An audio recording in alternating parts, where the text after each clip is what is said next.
In the middle of the Cold War, the United States faced the possibility of a nightmare unlike anything Washington strategists had imagined before.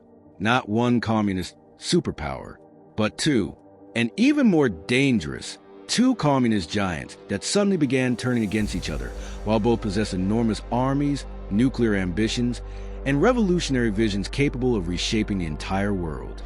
For years, American officials believed Moscow and Beijing operated as a single expanding force.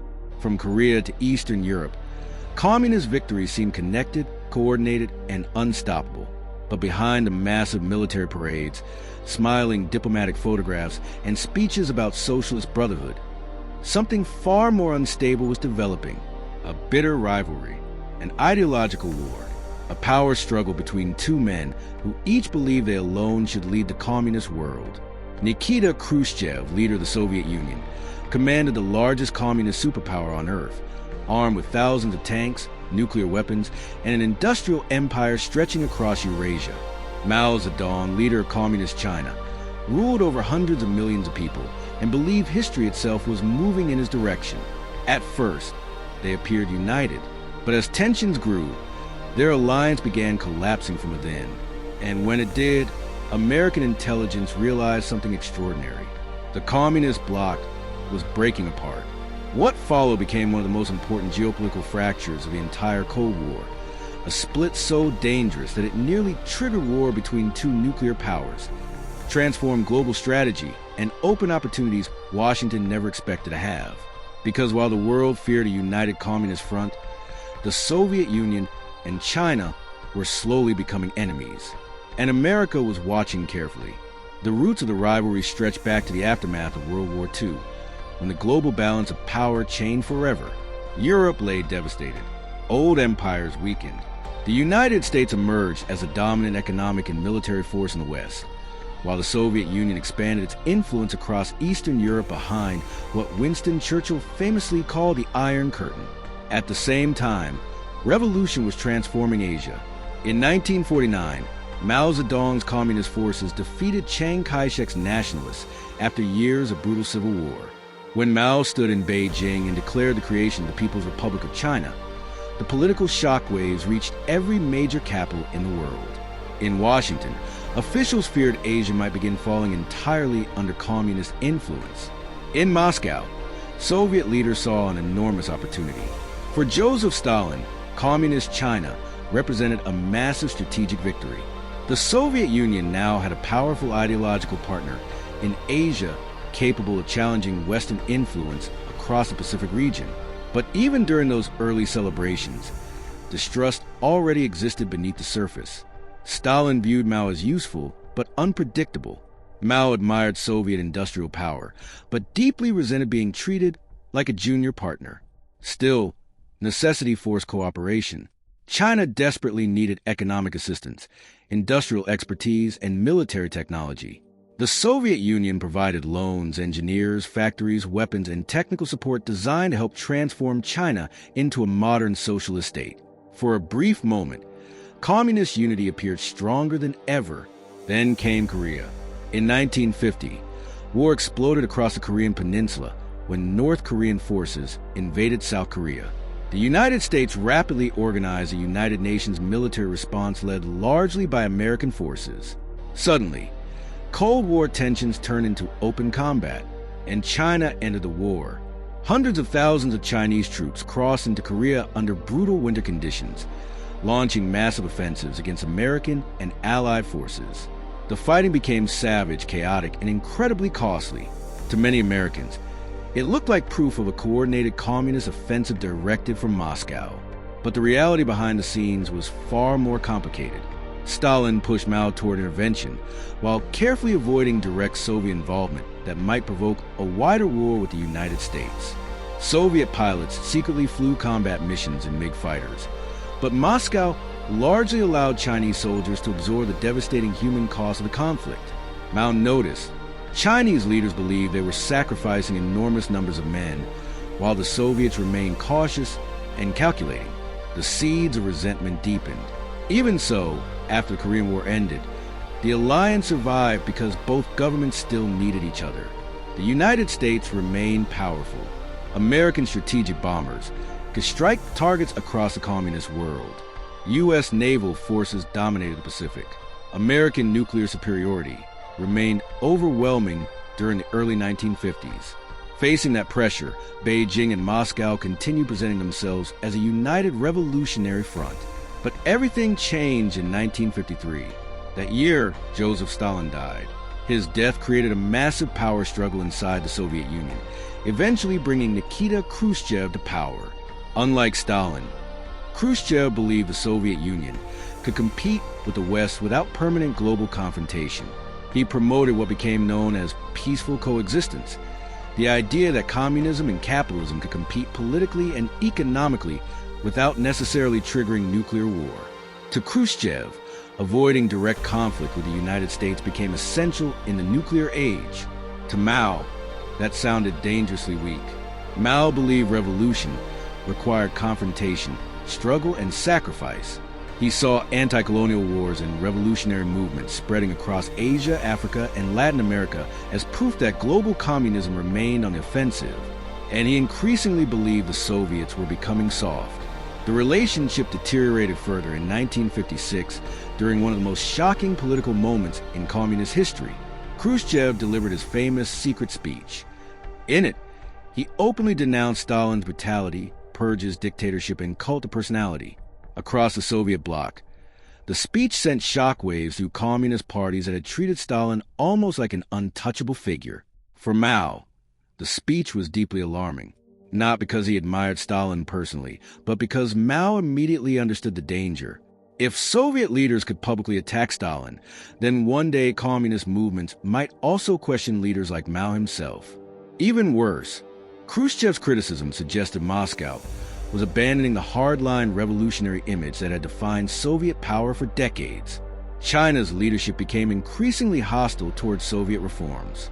At first, disagreements remained mostly private, but by the late 1950s, tensions were impossible to hide. Mao launched a great leap forward, an enormous economic and social campaign designed to rapidly transform China into an industrial superpower. Communes spread across the countryside. Steel production campaigns mobilized millions. Radical economic targets replaced practical planning. The results became catastrophic. Agricultural collapse triggered one of the deadliest famines in human history. Soviet experts quietly criticized the program, further humiliating Mao. Then came another major dispute: nuclear weapons. China desperately wanted its own atomic bomb. Mao believed nuclear capability was essential for true independence and revolutionary strength. But Soviet leaders hesitated to fully share advanced nuclear technology with Beijing. Khrushchev feared China's aggressive rhetoric could drag the communist world into catastrophic war with the United States. American intelligence agencies monitored these developments carefully inside the Pentagon and CIA. Analysts slowly realized the communist alliance was no longer functioning smoothly. Reports described growing ideological disputes, diplomatic arguments, and increasing distrust between Beijing and Moscow. At first, many officials in Washington struggled to believe it.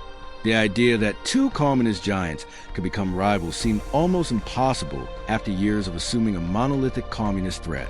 But the evidence kept growing, and for the United States, the implications were enormous.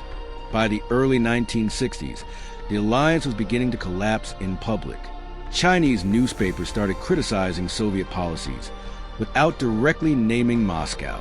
Soviet officials responded with their own attacks against what they called reckless extremism. Behind closed doors, the arguments became furious. Mao accused Khrushchev of betraying revolutionary principles. Khrushchev viewed Mao as dangerously unpredictable. Then came the Cuban Missile Crisis in 1962. As the world stood on the edge of nuclear war, Khrushchev ultimately agreed to withdraw Soviet missiles from Cuba after negotiations with President John F. Kennedy. In Washington, the crisis was seen as one of the tensest moments in human history. But in Beijing, Mao saw something else: weakness. Chinese leaders accused the Soviets of surrendering to American pressure. To them, Khrushchev had humiliated the communist world by backing down in front of the United States. The relationship deteriorated rapidly after that. Soviet advisors were pulled out of China. Joint military projects collapsed. Border tensions increased. Propaganda attacks intensified across both nations. For the United States, this division created an extraordinary strategic opportunity. American intelligence analysts now understood something that would reshape Cold War planning for decades. The communist world was no longer unified. Two rival powers now competed for leadership of global communism, and both feared each other almost as much as they feared the West. If you're interested in Cold War stories like this, consider subscribing, because some of the most dangerous conflicts of the era happened far from public view. By the late 1960s, the rivalry had become openly hostile. Along the massive Soviet-Chinese border, both nations deployed huge military forces. Soviet tanks and artillery gathered in the north. Chinese troops dug defensive positions across remote frontier regions. Then, in 1969, the tension finally exploded into violence. Shots echoed across a frozen river called Jimbao Island as Soviet and Chinese troops opened fire on each other in one of the most shocking confrontations of the Cold War.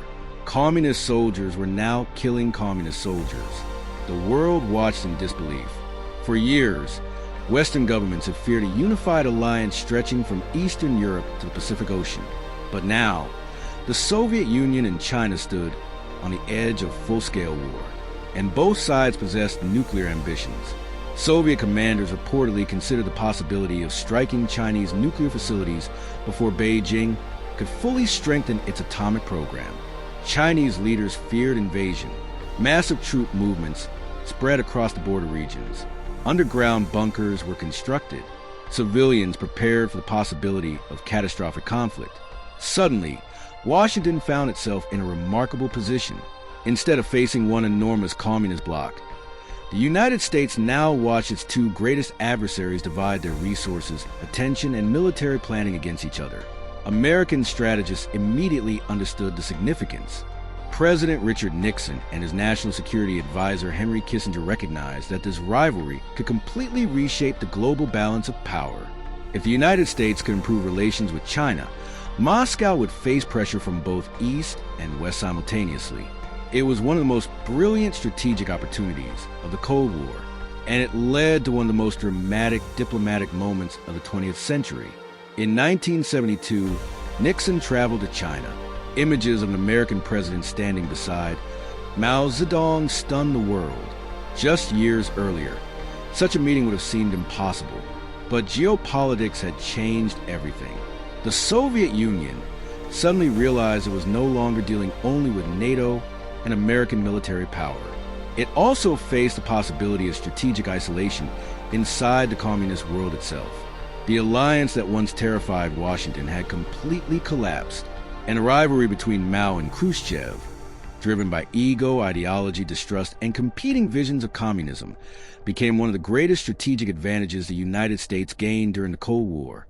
The rivalry between Mao and Khrushchev did more than divide two communist powers. It changed the entire direction of the Cold War. What began as an alliance built on revolutionary unity collapsed into suspicion, military confrontation, and geopolitical competition. The Soviet Union and China never fully trusted each other again. Their split weakened communist coordination around the world and forced both governments to divert enormous resources toward defending against one another. For the United States, the consequences were historic. American diplomacy, intelligence strategy, and military planning suddenly gained flexibility that had not existed during the early Cold War years.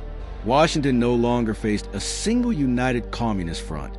Instead, America used strategic pressure, technological superiority, and diplomacy to maneuver between two competing rivals. In many ways, the fracture between Moscow and Beijing became one of the greatest silent victories of the Cold War, not through direct war, but through patience, intelligence, and strategic positioning. The rivalry between Mao and Khrushchev proved that even the most powerful alliances could collapse under the weight of ambition, ideology, and mistrust. And in the dangerous nuclear age of the 20th century, that division reshaped the balance of global power for decades to come. For more stories like this, make sure to subscribe and support the channel.